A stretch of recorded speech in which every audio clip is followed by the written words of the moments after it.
aku, atau kalau ya mungkin ternyata sebenarnya saat ini teman-teman memiliki situasi di mana ketika dipikirkan lagi ternyata mungkin ambil gap year 1 tahun itu lebih baik karena berbagai alasan. Nah, aku kan kurang tahu juga, tapi coba yuk kita berpikir cukup kreatif supaya kita bisa lihat ada jalan lain yang apa aja sih selain jalan lurus ini.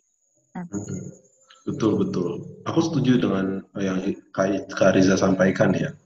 Inilah jembatan nanti untuk berpikir fleksibel, teman-teman. Kita perlu secara dinamis melihat alur kehidupan kita masing-masing begitu. Kita harus lihat secara dinamis bahwa ada jalan yang mungkin jalan lain yang perlu kita pilih dulu baru menuju tujuan kita.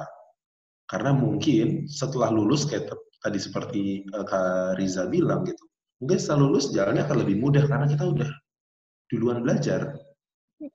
Nah, balik lagi seperti yang bahan tadi, ketika aku tahu aku harus ngumpulin bahan apa, ketika peluangnya nggak ada buat aku ambil bahan A, misalnya anggaplah bahan psikologi gitu ya, untuk tujuanku, ya mungkin aku akan ambil bahan B dulu, bahan aktor, kelas acting, begitu. Dan nggak ada masalah dengan dua itu, toh pada akhirnya tujuannya ke arah yang sama. Gitu. Ada satu, aku jadi kebanyakan cerita, ntar aku takut. Tadi Kak Riza sempat mention soal carbonara, dan aku pernah masak carbonara gitu ya, coba.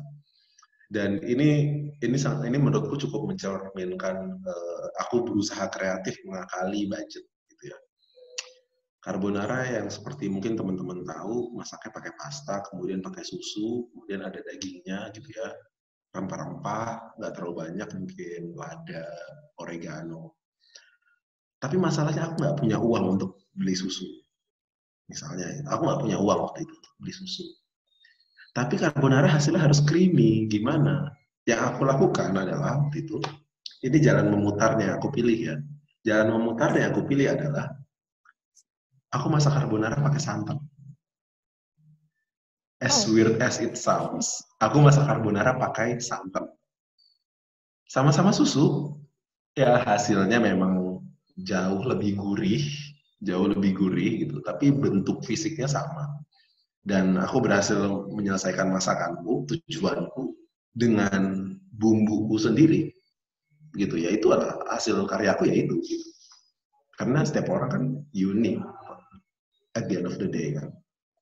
Gitulah. Itu coba berpikir fleksibel di situ ketika aku nggak available, ada halangan untuk mencapai satu bahan, aku lihat opsi bahan lain yang bisa melengkapi dan bikin aksen buat masakanku sendiri gitu. Nah, ini yang nantinya akan dibahas sama Kak Riza ya, terkait berpikir fleksibel gitu ya, Kak Riza. Jadi tadi yang diceritain Kak Isan itu memang salah satu contoh bagaimana berpikir kreatif dan fleksibel gitu ya, teman-teman. Nah, mungkin aku juga nggak kepikiran gitu ya mengganti susu dengan santan, meskipun ya yang satu susu kelapa sih, tapi kan agak beda gitu rasanya. But it's okay. Nah, mungkin aku juga harus banyak belajar fleksibel ketika masak sama Kak Isan kali ya. Dan setelah ini mungkin kita bisa belajar bareng-bareng gimana caranya supaya kita bisa belajar menjadi lebih fleksibel ketika berpikir. Dan yang perlu teman-teman tahu dulu di awal, mungkin nggak perlu takut, kayak nggak perlu mikir, Kak, aku kayaknya dari lahir kurang fleksibel deh, aku nggak bisa kayang gitu misalnya. Enggak, fleksibel di Riza, come sini, on. fleksibel di sini ketika berpikir itu adalah sebuah skill atau kemampuan yang bisa kita latih bareng-bareng. Jadi nggak pernah ada kata terlambat untuk belajar berpikir fleksibel, asalkan teman-teman tahu gimana caranya memulai belajar berpikir fleksibel ini. Berpikir fleksibel itu sebenarnya kayak kebiasaan ya. Jadi harus pelan-pelan dilatih, pelan-pelan dibiasakan, dan dicobakan terus-menerus ketika teman-teman harus membuat decision atau membuat pilihan gitu misalnya. Nah, apa yang harus dibiasakan? Pertama, yang penting adalah perhatikan emosi ketika kita berpikir.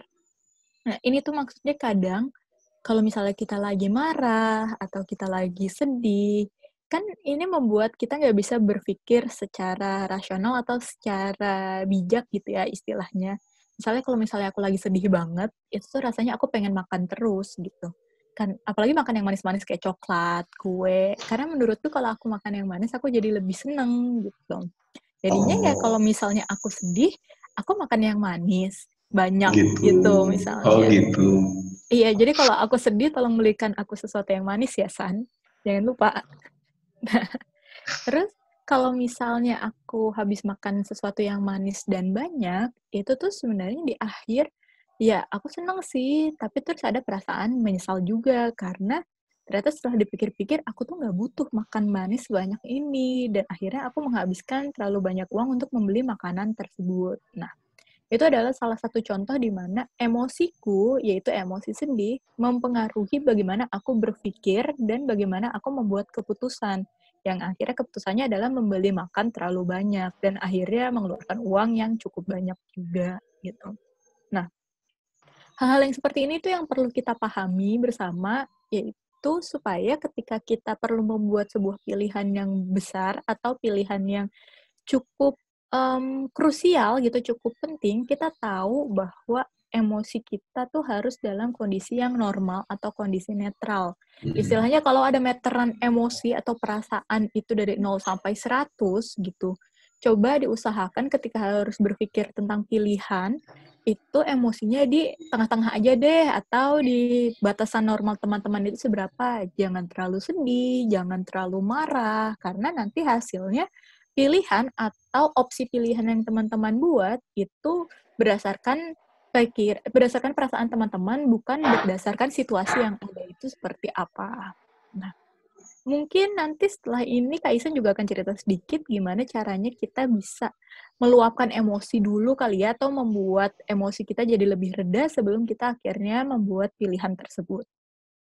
Nah, selanjutnya, hal yang penting lagi adalah kita perlu melatih melihat masalah dari berbagai sudut pandang, dan sudut pandang ini bisa kita kumpulkan dengan kenalan lebih banyak sama orang lain. Gitu. Kenapa sih melihat masalah itu penting dari berbagai sudut pandang?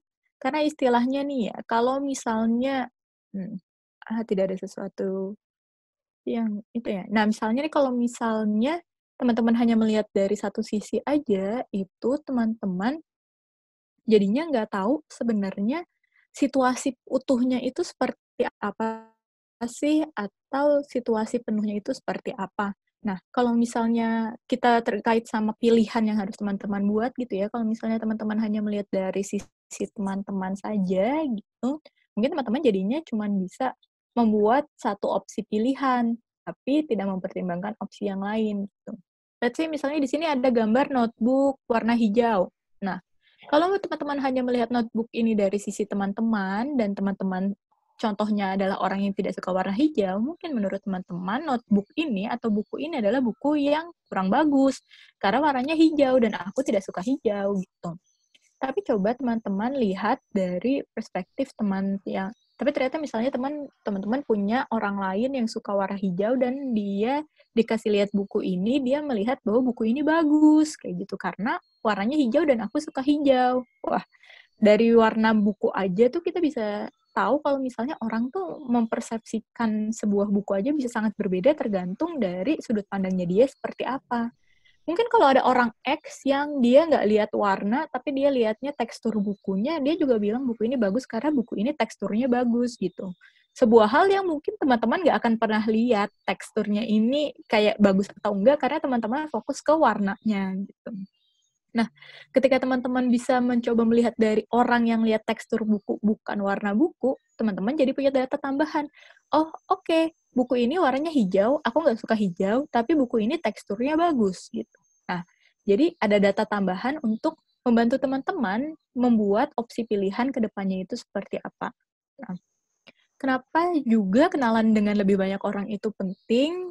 Karena dengan kenalan lebih banyak orang, jadinya teman-teman tahu ada pilihan lain atau ada hal lain di luar dari teman-teman yang selama ini tahu gitu. Misalnya, aku juga belum pernah dengar nih ceritanya Isan yang tadi temennya harus ambil 1 tahun kosong terus dia ambil D1 jadinya. Aku nggak pernah kenal orang yang ambil D1 dulu baru akhirnya melanjutkan kuliah. Dan dari cerita Ihsan ini, aku jadi tahu ada loh orang yang jalan hidupnya ambil D1 dulu baru akhirnya melanjutkan kuliah 4 tahun. Dan ini membuka perspektifku sendiri kayak, oh ada loh opsi jalan lain yaitu D1, berarti kalau mungkin setelah ini aku bisa cari-cari tahu nih D1 tuh adanya di mana aja, D1 itu jurusannya ada apa aja, dan mungkin ternyata ada jurusan di D1 yang aku suka banget, itu bisa jadi aku ambil dulu sebelum aku benar-benar tahu passionku ke depannya apa, atau jurusan apa yang mau aku ambil ke depannya. Nah, informasi-informasi ini ya, kalau kita cari di Google mungkin ada. D1 kalau dicari di Google ada. Tapi kan kalau kita nggak pernah dengar ada orang yang pernah ngambil D1, atau ada orang yang pengalamannya seperti itu, kita nggak akan susah-susah berpikir untuk cari D1 di Google gitu. Iya. Makanya itu penting banget untuk bisa kenalan dengan lebih banyak orang gitu.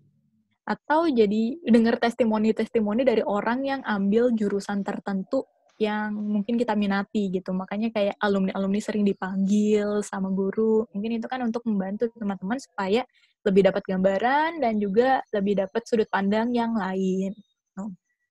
Nah, yang terakhir yang menurutku cukup penting juga adalah mencatat. Mencatat ini, ya aku juga bukan termasuk orang yang suka mencatat. Aku dulu fotokopi juga kalau misalnya catatan punya teman karena aku nggak suka mencatat. Ketahuan. Nah, tapi mencatat di sini maksudnya adalah mungkin lebih ke untuk membantu kita mengingat sebenarnya selama ini udah ada ide apa aja sih yang ada di kepala kita. Mungkin kalau teman-teman sukanya mendengar suara gitu, jadinya bisa merekam suara sendiri supaya ingat idenya apa. Atau kalau suka menggambar, mencatatnya dalam bentuk gambar gitu. Yang terpenting adalah teman-teman, jadi selalu ingat teman-teman tuh udah pernah berpikir ide apa aja, atau opsi pilihan yang pernah teman-teman pikirin tuh apa aja. Supaya ketika berhadapan dengan sebuah masalah yang mirip, atau sebuah kondisi yang ya kira-kira bisa menggunakan cara berpikir yang sama, itu teman-teman udah punya daftar ide-ide yang udah pernah teman-teman pikirkan. Jadi, misalnya nih, kalau teman-teman lagi galau tentang jurusan gitu misalnya, terus kayak, aku deh, misalnya dulu aku galau antara mau masuk IPA atau IPS, kayak gitu. Nah, terus habis itu aku berpikir nih, aduh enaknya tuh ambil IPA atau IPS ya, kayak, tapi kalau misalnya dulu pertama aku mikir mungkin aku harus ambil IPS gitu, soalnya aku mau masuk psikologi, kayak psikologi kan IPS, aku ambil IPS aja lah, kayak gitu. Terus habis itu aku catat gitu misalnya, oke, setelah ini aku mau ambil IPS karena aku mau masuk psikologi. Tapi terus habis itu keesokan harinya ulangan geografi dan nilaiku jelek dan aku aku nggak suka geografi gitu misalnya, setelah itu kesimpulanku gitu. Terus habis itu aku merevisi lagi tuh ideku yang awal, kayak enggak, aku nggak bisa masuk ke IPS karena aku tidak suka geografi, kayak gitu. Berarti pilihanku terakhir aku harus masuk IPA gitu. Nah, terus berikutnya di IPA ternyata aku harus ketemu dengan fisika gitu misalnya, dan aku juga tidak suka fisika gitu. Terus kayak, oke, aku revisi lagi. Aduh, ternyata kalau di IPA aku ketemunya fisika kayak gitu. Terus gimana ya? Terus aku ingat lagi ternyata mau balik ke IPS, tapi ternyata aku ingat di IPS ada geografi gitu. Dan aku juga nggak suka geografi. Nah, jadinya aku membandingkan nih di sini. Dan perbandingan ini bisa aku lakukan karena aku selalu mengingat ketika membuat pilihan, alasan aku membuat pilihan itu apa, atau ketika punya ide, alasan aku memilih ide itu apa gitu. Nah, makanya mencatat itu menjadi penting supaya kita terus ingat nih, ketika kita membuat pilihan yang ini sebenarnya kita sudah mempertimbangkan A, B, C, D, E. Dan ketika memilih yang ini, aku sudah mempertimbangkan F, G, H, I, J gitu. Jadi kalau misalnya kita galau lagi nih sama pilihan kita, atau misalnya ada situasi baru yang muncul gitu, situasi baru ini bisa kita klasifikasikan mendukung yang A, B, C, D, E, atau mendukung F, G, H, I, J gitu. Iya, iya. Ya gitulah kira-kira ya teman-teman ya. Jadi dari awal kita coba tentukan tujuannya seperti apa, kemudian cari datanya, dan dari sini kita usaha untuk coba catat dan terbuka dengan segala data gitu. Karena pada akhirnya proses berpikir fleksibel itu memang sebuah proses untuk berpikir out of the box. di mana teman-teman membuka pilihan-pilihan yang sebenarnya belum ada di depan teman-teman. Atau kalaupun ada di depan teman-teman, teman-teman jadi yakin secara logis konsekuensinya apa. Karena itu yang paling penting untuk dalam sebuah memilih ya. Bukan hanya karena tadi ada yang sampaikan masih belum yakin pilihannya beneran passion atau karena keren-kerenan ya. Yang keren-kerenan mungkin bisa digeser dulu gitu, karena untuk menentukan pilihan sebesar ini teman-teman, karena tadi pertimbangannya sampai ada yang ke masa depan, ada risiko. Itu untuk pertimbangan sebesar ini bagi teman-teman, pertimbangan emosional memang sebaiknya digeser dulu begitu. Coba lihat lebih objektif dengan pertimbangan-pertimbangan yang bisa dipertanggungjawabkan gitu teman-teman. Pada akhirnya ketika teman-teman sudah berhasil mengumpulkan, sudah tahu tujuannya kemana, kemudian sudah berhasil mengumpulkan datanya apa, kemudian sudah coba latih proses kemampuan berpikir fleksibel kalian, tinggal proses berpikir fleksibel itu sendiri. Berpikir fleksibel sebenarnya adalah sebuah proses adaptasi dan proses kreatif dalam merencanakan teman-teman. Nah, selama teman-teman nantinya mencapai tujuan teman-teman, kalau sekarang, detik ini teman-teman udah punya rencana, kita nggak tahu seminggu lagi halangannya akan apa. Kita nggak tahu 2 minggu lagi rintangannya akan apa. Tapi di situ proses adaptasi ya teman-teman. Di situ teman-teman harus mampu untuk secara fleksibel berpikir, ada jalan mana lagi yang bisa saya tempuh. Ada tembok di depan, pilihannya mungkin bisa lompat ke kanan, ke kiri, atau gali lubang ke bawah. Atau kalau punya alatnya diterobos. You know, up to you guys. Tergantung teman-teman maunya seperti apa. Begitu.